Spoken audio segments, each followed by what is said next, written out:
Assalamualaikum warahmatullahi wabarakatuh. Saya Putri Sofiani dengan NIM 20142015 akan menjelaskan terkait cara mengidentifikasi segmentasi pasar dan juga penetapan sasaran pasar untuk merampungi tugas manajemen pemasaran bank syariah oleh dosen pengampu Ibu Yani yang terhormat. Baik teman-teman, kita paham bahwasanya dalam dunia perbankan segmentasi pasar menjadi sangat penting dilakukan karena kenyataannya saat ini persaingan begitu ketat. Tentu kita tahu bahwasanya persaingan bank syariah itu tidak hanya BUS atau UUS syariah lainnya, tapi juga bank konvensional. Oleh karena itu, segmentasi pasar berperan penting dan menjadi dasar bagi para pelaku perbankan untuk memposisikan produknya agar berbeda dengan pesaingnya.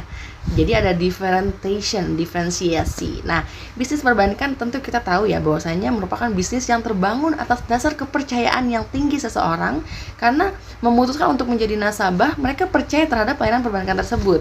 Adanya kepercayaan atas pengelolaan keuangan yang baik tentu menjadi bagian penting yang menjadi perhatian nasabah. Oleh karena itu, melayani dan mengelola nasabah dengan baik sudah tentu menjadi perhatian utama pihak perbankan. Di sini, pihak perbankan syariah tidak hanya dituntut untuk menyajikan pelayanan yang terbaik, tetapi tentu mereka harus mampu menentukan pasar konsumen mana yang tepat untuk mereka layani. Seperti yang kita pelajari dalam pilar marketing konsep, bahwasanya kebutuhan pelanggan itu beragam karena berasal dari konsumen atau nasabah yang beraneka ragam pula. Oleh karena itu, sehingga daripada bersaing di semua segmen, perusahaan perlu mengidentifikasi segmen pasar yang akan dilayani dan yang paling efektif. Nah, contohnya nih, pada tahun 2018, Bank Syariah Mandiri atau BSM membagi segmen menjadi dua, yaitu segmen retail banking yang terdapat micro banking, business banking, dan consumer banking. Sedangkan yang kedua itu segmen wholesale banking yang terdapat commercial banking dan juga corporate banking. Selanjutnya ada contoh juga BRI Syariah membagi segmen menjadi 4, yaitu segmen komersial, retail dan kemitraan, consumer, dan mikro. Nah, tapi sebelum kita mengidentifikasi segmen pasar, kita harus paham segmentasi itu apa sih? Oke, jadi segmentasi itu merupakan kegiatan yang dilakukan pemasar untuk membagi pasar ke dalam kelompok-kelompok kecil yang memiliki karakteristik dan kebutuhan produk yang sama. Nah, teman-teman, ada 4 variabel yang dapat digunakan untuk melakukan segmentasi pasar nasabah. Pertama, ada segmentasi geografis. Nah, segmentasi geografis ini pembagian pasar menjadi unit-unit geografi yang berbeda-beda. Contohnya kayak wilayah, kecamatan, kota, atau lingkungan pemukiman.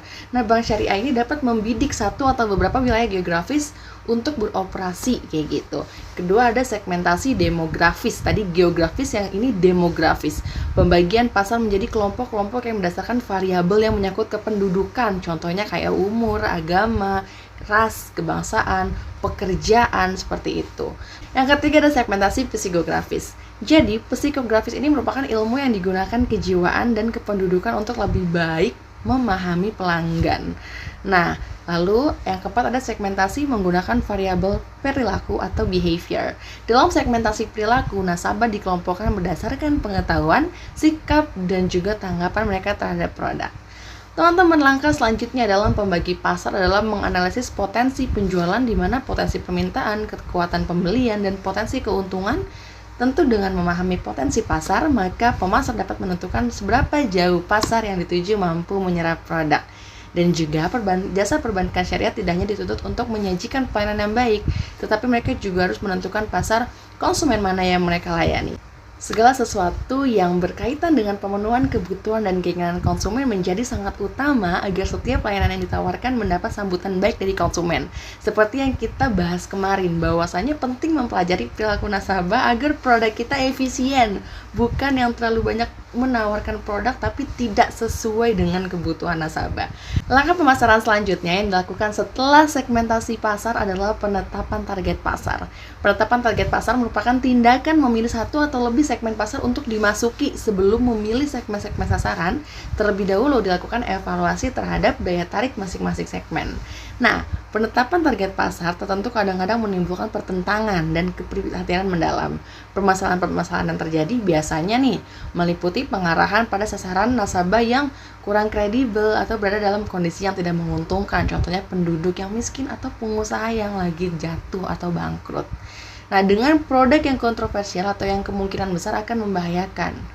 Untuk penetapan pasar atau targeting ya, Ambil contoh Bank Syariah Mandiri pada tahun 2018 sendiri menargetkan kalangan menengah ke atas, yaitu orang-orang yang berpenghasilan tetap dan juga instansi-instansi perusahaan. Sedangkan pada tahun 2018, target atau sasaran pasar BRI Syariah menargetkan kalangan menengah ke bawah, yaitu para pedagang dan wirausaha. Teman-teman, posisi pasar atau positioning yang diambil oleh Bank Syariah Mandiri dan BRI Syariah adalah dengan memposisikan dirinya sebagai mitra anggota yang mengedepankan prinsip kekeluargaan dan tolong-menolong. Nah, dari sini kita paham bahwasanya penting ya untuk menyeleksi target sasaran pasar kita untuk mengembangkan sebuah strategi pemasaran yang lebih efektif. Karena ketika kita mencoba untuk menjual sebuah produk kepada sebuah kelompok yang bukan segmen kita, atau nasabah tersebut tidak menginginkan atau membutuhkan produk tersebut, maka itu akan berakhir sia-sia. Setelah kita memahami segmentasi pasar dan juga target sasaran pasar, saya akan menjelaskan lebih detail mengenai diferensiasi yang saya ambil contoh pada tahun 2018 dari Bank Syariah Mandiri dan juga BRI Syariah. Nah, kita tentu paham ya bahwasanya segmen pasar setiap industri perbankan itu berbeda-beda dan juga targetnya juga berbeda-beda. Oleh karena itu pasti ada diferensiasi atau pembeda dari produk yang mereka jual meskipun sama aja kurang lebihnya. Nah, pada tahun 2018 Bank Syariah Mandiri memiliki produk unggulan yaitu tabungan BSM, tabungan Mabru Junior, pembiayaan kepada pensiunan, BSM Gadai Emas, BSM Cicil Emas, dan pembiayaan usaha mikro lainnya. Sedangkan BRI Syariah juga memiliki produk unggulan lain yaitu tabungan faedah BRI Syariah, terus juga ada tabungan KPR BRI Syariah, pembiayaan pengurusan biaya haji BRI Syariah, dan juga kepemilikan logam mulia BRI Syariah. Namun, pelayanan yang dilakukan oleh Bank Syariah Mandiri dan BRI Syariah ini sama-sama dengan cara menjemput bola dengan mendatangi tempat anggota.